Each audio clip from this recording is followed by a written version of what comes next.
ये बता, आज जो ये प्रदर्शन था, किस लिए हुआ प्रदर्शन, इसका क्या उद्देश्य है? आज का जो प्रदर्शन था वो मूल रूप से निजी स्कूलों की मनमानी फीस वसूली के विरोध में था और साथ ही साथ कहीं ना कहीं राज्य सरकार और प्रशासन के भी विरोध में था कि राज्य सरकार ने एक आदेश जारी कर दिया केवल ट्यूशन फीस लेने का, और कभी ये जानने की कोशिश नहीं करी कि केवल ट्यूशन फीस क्या होती है।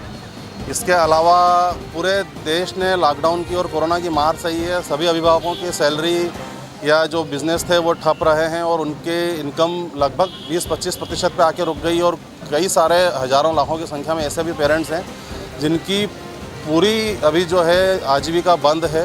ऐसे समय में निजी स्कूलों को इस तरह की छूट देना राज्य सरकार की घोर लापरवाही है।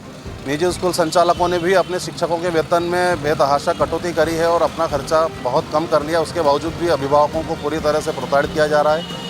अब इस पूरी मनमानी का एक दूसरा पक्ष ये निकल के सामने आ रहा है कि स्कूलों ने निजी रूप से ऑनलाइन क्लास के दौरान व्यक्तिगत रूप से बच्चों को हैरासमेंट देना शुरू कर दिया, जिसके कारण पारिवारिक विवाद उत्पन्न हो रहे हैं। बच्चे अपने माता पिता से लड़ रहे हैं, कहीं ना कहीं उनके मन में अपने माता पिता के, अपने पेरेंट्स के प्रति दुर्भावना आ रही है कि हमारे पेरेंट्स हमारी फीस नहीं भर पा रहे हैं, जिसके कारण हम पढ़ नहीं पा रहे हैं या हमको सार्वजनिक रूप से अपमानित होना पड़ता है।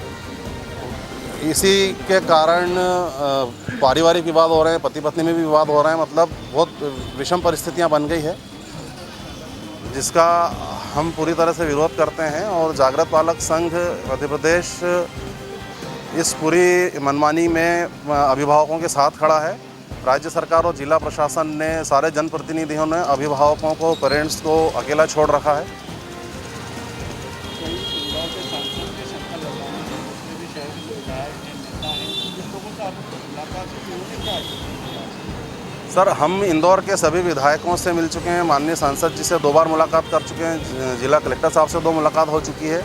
इन्होंने सिर्फ एक लाइन में आंसर करा है कि हमने आपको केवल ट्यूशन फीस देने के लिए बोला है और केवल ट्यूशन फीस आपको देना पड़ेगी, क्योंकि निजी स्कूल संचालकों को अपने शिक्षकों कर्मचारियों को वेतन देना है।